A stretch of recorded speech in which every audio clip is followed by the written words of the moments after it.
Well, how's that for covering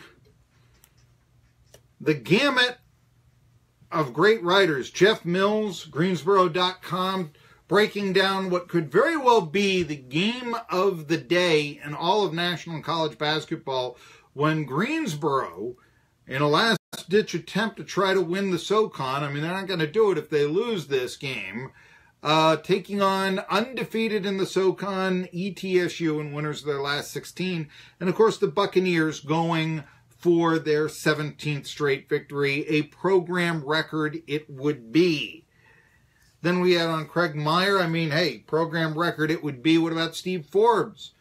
But, yeah, Steve Forbes is 53. Could he get another coaching job at that age? Talked about it in Marky's monologue. You can listen to me talk about it on 1420 NBC Sports Radio Tri-Cities in the archives. But if you don't want to do that, then you can listen to me, if you will, or read my Medium piece as well on that little sniglet.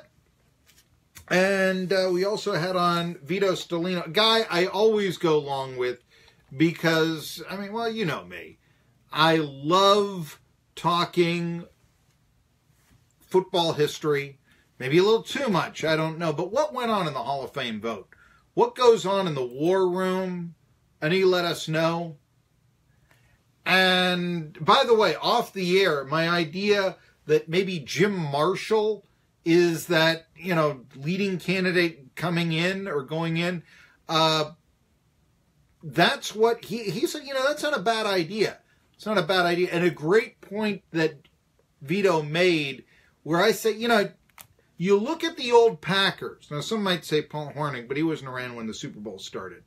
But I think of the name players of the old Packers, the Lombardi Packers. Certainly Bart Starr, the quarterback. Certainly Ray Nitschke, the linebacker. But I would argue that Jerry Kramer has perhaps equal billing with Nitschke, but is viewed upon as one of the most famous, one of the three most famous Packers of that era. Now, he did mention that, look, I mean, Forrest Gregg was the better lineman. Come on, Marky. And he's right about that. And Gregg, of course, taking the Bengals to the Super Bowl many years ago, some 35 years ago or so. But we had him and then Jerry Bonkowski to talk about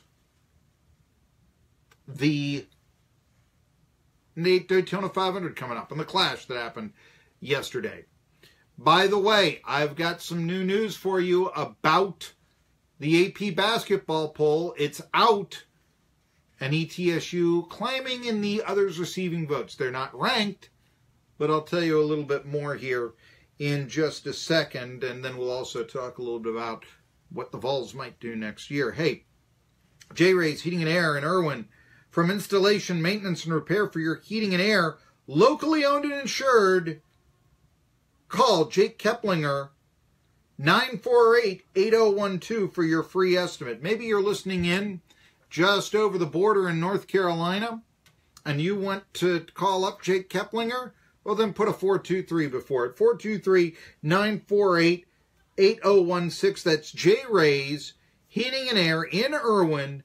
Installation, maintenance, repair for all your heating and air needs. Locally owned and insured, like I said. Free estimate, 423-948-8016. Is it a little chilly in your house? For whatever reason, I've been jacking up the heat. I've been cold. Even though I've been colder recently. Maybe I'm not wearing my long johns. I don't know. I've been colder recently. Is that you? Call up J-Rays. 423-948-8016. A couple of Vols notes that I want to get to. And then we'll go to the poll. Boy, I want to talk a little about the Winter Olympic. The hockey begins today. And remember, I say Olympic hockey is the best hockey. Of course, the NHL players aren't there. But, you will be seeing the amateur competition. And you'll be seeing the wide rink. And I'll be talking a little bit more about that. in future Tri-City Sports Nows later on in the week. But, all right, bad news for the Tennessee Volunteers. The Tennessee Volunteers are picked to finish dead last, once again, number 14, in the Southeastern Conference by S&P Production Model. Another rough year is coming, but we already knew that. Hope for ETSU? Yeah, okay. Well, if you really want to, I mean. SB Nation writer Bill Connolly's back, and he has talked about what he foresees in 2018. Connolly blends history, recruiting, and returning production. And as I've said, there aren't that many players in the Vols that I'm really excited about coming back this year. Trey Smith, the lineman, Ty Chandler, the running back. After that, no. I didn't really like what I saw out of Jarrett Guarantano. I really didn't. I didn't really like what I saw out of Will McBride either. Quarterbacks, Quentin Dormady transferring. Anyway. Connolly of SB Nation projects Tennessee, out of the 130-odd programs, to finish 79th.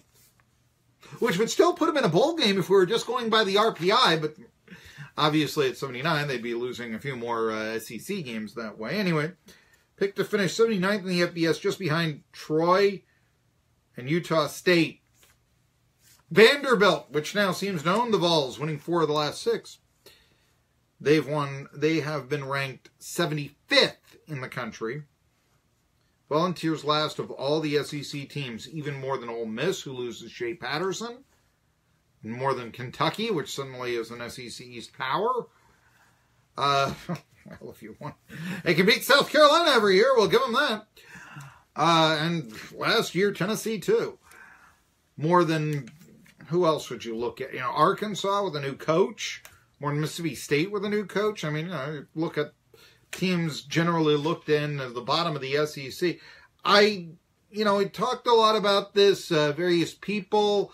Chris Lowe, I know that optimism in East Tennessee remains high around the Vols, even after 10 years of, with the exception of 2 years, maybe where they went 18-8. Mediocre football at best. And let's face it, last year in the 4-8, there was a lot of bad football. There was a lot, 41-0 loss, scoring 1 touchdown on defense, and Rashard Golden gives the finger to Alabama fans. There was a lot of bad football last year. Cleveland catching the 60-odd yard pass to win the ball game against Florida, and the jinx continues when it had a chance to be beaten once and for all. Yeah, it was a bad, some say the worst season. Certainly set the record for losses in the history. Tennessee with 8. But really, as I said, I don't think much of the returning players. Neither does Connolly. The returning production checks in at 115th. Ugh. So, you're losing 4 corners. Rashard Golden, Justin Martin, Emmanuel Mosley, and the strangely quiet last year Shaq Wiggins. Once was an outstanding defensive back at Louisville and absolutely silent at Tennessee. Didn't make any decision. John Kelly goes to the NFL draft. Deshaun Robertson, Coleman Thomas, Brett Kendrick, all lost from the offensive line. Tennessee's recruiting impact was ranked 21st, okay. So it was 20th, depending on who you look at, 20th ranked recruiting for Tennessee. 9th, though, in the SEC is where it ranked. Folks, I've said it. It's going to be a big rebuilding project for the Vols. Give Pruitt some time. That's all I can tell you. And this tends to be, if you want to look at certainly, in the future, there will be winning records. Rice will have a winning record, and all this. But I do not believe that we can realistically expect Tennessee to have their 1990s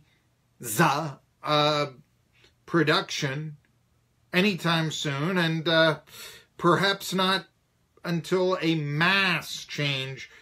The mass change that I think to get back there would be paying the players, because if Tennessee is this profitable of a football program, well, that's one advantage then that they can have over just about any other program in the country. They don't have the players in the backyard. They promote pageantry, but everybody in the SEC has pageantry. And frankly, I mean, you say, I've got a starting position for you, and Tennessee says I have pageantry. I'm going to go to the school that has a starting position for me. Come on, you would too. So that's just the case. By the way, though, hopefully injuries will be less prevalent. Nearly 50 players were lost at some point over the last 2 years. The new strength coach, Craig Fitzgerald, they are paying him to keep the Vols healthy. It's going to make $625,000 this year as a strength and conditioning coordinator. Only one strength and conditioning coordinator in the entire country makes more. Chris Doyle. He's at Iowa. He makes $675,000 a year. And the only problem that I see with Fitzgerald is he comes from the Houston Texans, and wouldn't you for that kind of money? But the Houston Texans weren't exactly the healthiest team in the world last year either. You know, Deshaun Watson, J.J. Watt. Think about it. Keep an eye on that. Keep a big eye on that. Finally, I wanted to tell you the AP basketball poll just was released. Virginia, number 1 over Villanova, who falls number 3. Michigan State, Villanova, and Xavier. So there you go, Michigan State. That's the AP Top 25. Michigan State is number 1 in the USA Today Coaches Poll. So Virginia number 1 in the AP, Michigan State number 1 in the USA Today Coaches Poll, followed by Villanova. And Virginia is number 3 in the Coaches Poll, whereas they're number 1 in the AP Top 25. Xavier is number 4 in both polls. Cincinnati is number 5 in both polls with 1 first-place vote in the Coaches Poll. All right, getting down to the skinny. Where is Tennessee? Tennessee in the AP poll is ranked 18th. They're ranked 17th in the Coaches Poll. North Carolina, they're ranked 14th in the AP. They're ranked 16th in the Coaches Poll. And what about East Tennessee State? ETSU, which got a vote for the top 25 for the first time in 14 years last week, they've got 5 votes this week in the AP, and there's even a coach, more likely an SID, who gave him a number 25 in the USA Today Coaches Poll. Folks, I'm Marky Billson. Name of the show is Tri-City Sports Now. Tomorrow, Steve Forbes of the Red Hot Buccaneers will join us, and we will find out if they have set a program record 17th straight victory tonight when they travel to Greensboro. See you tomorrow. Colin Coward's next.